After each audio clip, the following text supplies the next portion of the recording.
Hello guys, welcome to my YouTube channel to pay medical classes.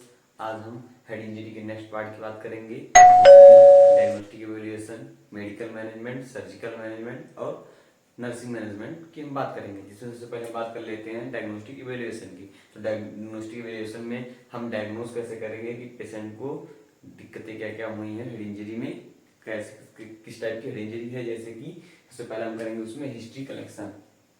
History collection में क्या होता है, history collection में हम चेक करेंगे कि पेशेंट की को चोट कैसे लगी, कितना टाइम हुआ चोट लगे, और चोट जो लगी है हेड में इंजरी जो हुई है वो उसकी डेप्थ कितनी है, सब जानने के लिए उसको पहले कोई चोट पहले से भी लगी है या नहीं, उसको कोई और प्रॉब्लम्स नर्वस सिस्टम से रिलेटेड कुछ है तो नहीं, ये हम पहले उसकी हिस्ट्री हम जान लेंगे। उसके बाद हम क्या करेंगे, उसका फिजिकल एग्जामिनेशन करेंगे। फिजिकल एग्जामिनेशन की बात करें तो फिजिकल एग्जामिनेशन में हेड टू टू एग्जामिनेशन करेंगे। इसमें उसमें इंस्पेक्शन करेंगे, पाल्पेशन, परकशन, जो भी चीजें हम उसमें करेंगे। जैसे कि स्कल्टेशन, जैसे इंस्पेक्शन में हम देखेंगे उसमें ऐसा तो नहीं है कि हेड जो इंजरी हुई है उसमें ब्लीडिंग ज्यादा हो रही है, या फिर उसमें जो इंजरी है वो किस टाइप की, स्कैल्प इंजरी है, स्कल इंजरी है, या फिर ब्रेन इंजरी है, क्रेनियम रप्चर है या नहीं। तो ये सब चीजें हम फिजिकल एग्जामिनेशन के थ्रू उसमें हम चेक कर लेंगे। नेक्स्ट हम बात कर लेते हैं न्यूरोलॉजिकल एग्जामिनेशन। न्यूरोलॉजिकल एग्जामिनेशन में हम पेशेंट का जीसीएस चेक करते हैं। जिसमें जीसस का मीन्स होता है ग्लास्को कॉमा स्केल, जिसमें आई रिस्पांस, वर्बल रिस्पांस और मोटर रिस्पांस हम चेक करते हैं। आई में हम प्रॉपर विजुलाइज सही से उसको चीजें दिख रही है या नहीं, वर्बल में सही से बोल पा रहा है या नहीं, और मोटर में उसके हम मोटर फंक्शंस को चेक करते हैं। इसके बाद हम बात करते हैं क्रेनियल असेसमेंट। न्यूरोलॉजिकल एग्जामिनेशन में हम क्रेनियल नर्व उसकी चेक करेंगे कि प्रॉपर कितनी 12 पे क्रेनियल नर्व वो प्रॉपर कार्य कर रही है, फंक्शन कर रही है या नहीं कर रही है। उसके बाद हम पेशेंट का जो हेड है क्रेनियम उसकी हम एक्सरे करवाएंगे, जिससे हमें पता चलेगा कि फ्रैक्चर किस तरह का है। उसके बाद में अगर हम जरूरत सीटी स्कैन एमआरआई पेशेंट की करवाएंगे, इसके थ्रू हम जान सकते हैं कि उसको किस तरह का फ्रैक्चर है और कितनी दिक्कतें हैं, या डेप्थ ऑफ जो इंजरी है वो है कितनी है। इसके बाद हम बात कर लेते हैं मेडिकल मैनेजमेंट की। तो मेडिकल मैनेजमेंट की बात करें अगर, तो मेडिकल मैनेजमेंट में हम उसको, चूंकि पेशेंट है उसको उसका इंट्राक्रैनियल प्रेशर इंक्रीज कर सकता है, हेमेटोमा फॉर्मेशन हो सकता है, तो अगर वहां पर ब्लीडिंग हुई है तो इन्फेक्शन के भी चांस हो सकते हैं। तो वहां पर हम क्या करेंगे, एंटी कन्वल्सेंट।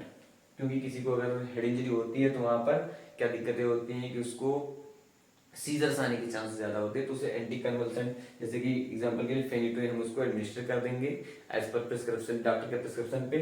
उसके बाद anti hypertensive drug, anti hypertensive drug में जैसे अल्फा ब्लॉकर्स, बीटा ब्लॉकर्स हो गई, डायूरेटिक्स हो गए, ये सब हम यूज कर सकते हैं इसमें से। और कार्टिकोस्टेरॉइड की बात करें तो कार्टिकोस्टेरॉइड हम मेनली, क्योंकि कार्टिकोस्टेरॉइड होते हैं एंटी इंफ्लेमेटरी होते हैं, तो एंटी इंफ्लेमेटरी में कार्टिकोस्टेरॉइड उसको दे सकते हैं, लेकिन ज्यादातर केस में कार्टिकोस्टेरॉइड को अवॉइड किया जाता है। अगर एंटीबायोटिक की बात करें तो एंटीबायोटिक में हम पेशेंट को वेंकोमाइसिन या फिर मेरुपेनम या उसको हम एडमिनिस्टर करते हैं। दूसरा बात करते हैं एनाल्जेसिक की। तो एनाल्जेसिक में उसको हम मॉर्फिन नहीं देते हैं, उसकी जगह पर कोडीन देते हैं, क्योंकि मॉर्फिन जो होता है वो हाइपोक्सिया काज कर सकता है, इसलिए उसको मॉर्फिन हम नहीं देते, उसकी जगह पर कोडीन देते हैं, आइबुप्रोफेन देते हैं। इसके बाद हम बात कर लेंगे सर्जिकल मैनेजमेंट की। तो सर्जिकल मैनेजमेंट में क्या होता है, सर्जिकल मैनेजमेंट में क्या होता है, उसकी हम मेनली क्रेनियोटॉमी करते हैं। क्रेनियोटॉमी क्या होता है, क्रेनियोटॉमी होता है इसमें अगर क्या करते हैं, अगर किसी को हेड इंजरी हुई है, हेमेटोमा फॉर्मेशन हो गया, अगर सबड्यूरल हेमेटोमा बना है किसी पेशेंट में, सबड्यूरल हेमेटोमा, तो वहां पर हम क्रेनियोटॉमी करते हैं। क्रेनियोटॉमी कैसे की जाती है, इसमें सबसे पहले जैसे कोई पेशेंट है उसका अस्कल है, उसमें हम अगर हमें पता चला कि यहाँ पर हेमेटोमा फॉर्मेशन है, तो हम क्या करेंगे, उसमें एक एरिया पहले डिसाइड करेंगे कहाँ पर करना है, उसको क्लीन करेंगे। उसके बाद में हम 4 उसके होल्स करेंगे। जैसे क्रेनियम का इतना पार्ट हमें, इतने पार्ट में हमें हेमेटोमा है उसको निकालना है, तो उससे पहले हम इतने पार्ट को मार्क करेंगे, और उसके बाद में होल करेंगे कहां तक, अप टू ड्यूरामीटर तक। ये होल करेंगे कहां तक, अप टू ड्यूरामीटर, ड्यूरामीटर तक हम उसको होल करेंगे। उसके बाद में क्या होता है, इसमें एक होता है bone cutter wire, bone cutter wire के थ्रू इससे हम वायर को इंसर्ट करेंगे और इंसर्ट करके इधर से निकालेंगे। और जैसे गांव में होता है कि रेती की तरह काटते हैं लकड़ी को, वैसे ही ऐसे हम एक तरफ से इधर से ऐसे बढ़ के ऐसे रगड़ते हुए इस पार्ट को ऐसे काट देंगे। इसके बाद में फिर यहाँ से होल करके यहाँ से डाल के इधर इतना काट देंगे, फिर यहाँ डाल के इतना काट देंगे, फिर यहाँ इस होल से इस होल में ऐसे डाल के बोन कटर वायर होता है उसके थ्रू हम इसको इतना पार्ट काट के बोन क्रेनियम का निकाल देंगे। अब यहाँ पर ओपन करके यहाँ पर सर्जरी कर देंगे और सर्जरी करने के बाद में जो भी इमेटोमा फॉर्मेशन है उसको हटा देंगे वहां से। जितनी भी ब्लड वेसल से सबको क्लीन कर करके उनको ड्रेसिंग कर देंगे। उसके बाद में इसको हम जो क्रेनियम हमारा जो बोनी पार्ट निकला, जैसे कि टेम्पोरल बोन मान लिया, कोई बोन जितनी भी बोन में काटी निकाली, उसका जो भी पार्ट बचा उसको हम क्या करते हैं, या तो प्रिजर्वेटिव सोल्यूशन में डाल के रखते हैं, या फिर हम अदर पार्ट जैसे कि थाई हो गई पेशेंट की, तो वहां पर स्किन के नीचे अंदर इसको हम कवर करके रख देते हैं। और फिर चूंकि सर्जरी हुई है तो वहां पर हो सकता है इंट्राक्रैनियल प्रेशर इंक्रीज कर इन्फ्लेमेशन हो, तो इंट्राक्रैनियल प्रेशर इंक्रीज से, तो चूंकि हम क्रेनियम अभी तुरंत हम इसलिए इम्प्लांट करना कर देंगे, आईसीपी बढ़ जाएगा, तो यहाँ पर इसके चांसेस होंगे, दिक्कतें आएंगे पेशेंट को। तो उसको हम प्रिवेंट करने के लिए पहले इन्फ्लेमेशन वहां पर बढ़ रहा है, उसका आईसीपी बढ़ रहा है, तो अभी मैनेज हो जाएगा। जब नॉर्मल सब कुछ ठीक हो जाएगा उसके बाद में इसको फिर से इस पार्ट को हम वहां पर इम्प्लांट कर देंगे। उसके बाद हम बात कर इसमें जो होता है क्रेनियोटोमी में, क्रेनियोटोमी मेनली दो तरीके से की जाती है, एक होता है सुपराटेंटोरियल क्रेनियोटोमी, एक होता है इंफ्राटेंटोरियल क्रेनियोटोमी। होता है सुपराटेंटोरियल टेंटोरियल, एक होता है इंफ्राटेंटोरियल।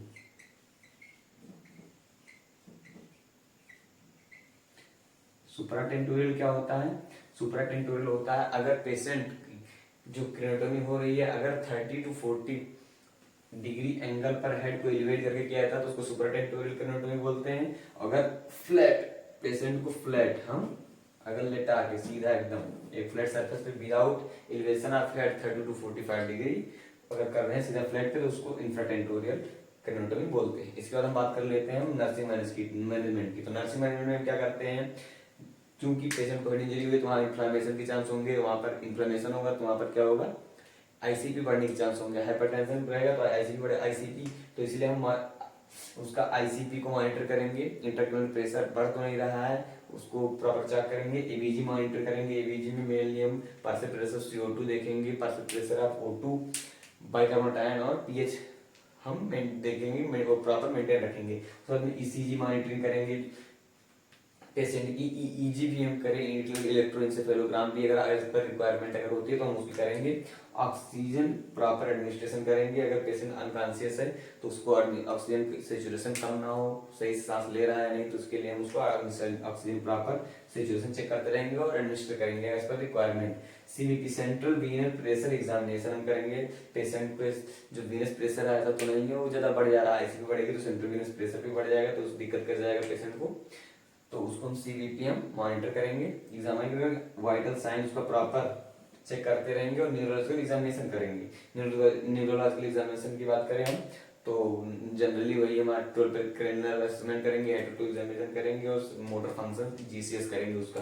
तो फ्लूइड मैनेजमेंट में तो फ्लूइड मैनेजमेंट हम करेंगे, हाइपरटेंशन अगर पेशेंट को हो रहा है तो आईसीपी बढ़ेगा, इसको के लिए फ्लूइड मैनेजमेंट में हम उसको अगर आईसीपी बढ़ा हुआ है तो हाइपरटोनिक सॉल्यूशन हम पेशेंट को एडमिनिस्टर करेंगे, जिससे कि हाइपरटोनिक सॉल्यूशन होगा तो जो अंदर का ब्लड फ्लूइड है वो बाहर आएगा क्योंकि हाइपरटोनिक सॉल्यूशन बाहर है, तो इससे क्या होगा उसका आईसीपी जो है वो कम होगा थोड़ा। उसके बाद स्किन केयर करेंगे क्योंकि पेशेंट अनकॉन्शियस, अगर पेशेंट अनकॉन्शियस हो जाता है, चोट ज्यादा गहरी है, ब्रेन इंजरी हुई है और पेशेंट अनकॉन्शियस है तो उसको बेड सोर होने के चांसेस होते हैं, तो इसके लिए हम उसकी स्किन केयर करेंगे, प्रॉपर पोजीशन उसको चेंज करते रहेंगे, एयर मैट्रेसेस का यूज करेंगे जिससे कि उसको ऊंड ना हो, और उसका यूरिनरी कैथेटर जो है उसकी केयर प्रॉपर, और फिर एनजी ट्यूब अगर पड़ी हुई तो एनजी ट्यूब का केयर, उसको फीडिंग कराना प्रॉपर, सब हम प्रॉपर चेक करेंगे। आई होप आप लोगों को ये वीडियो समझ में आया होगा। Thank you.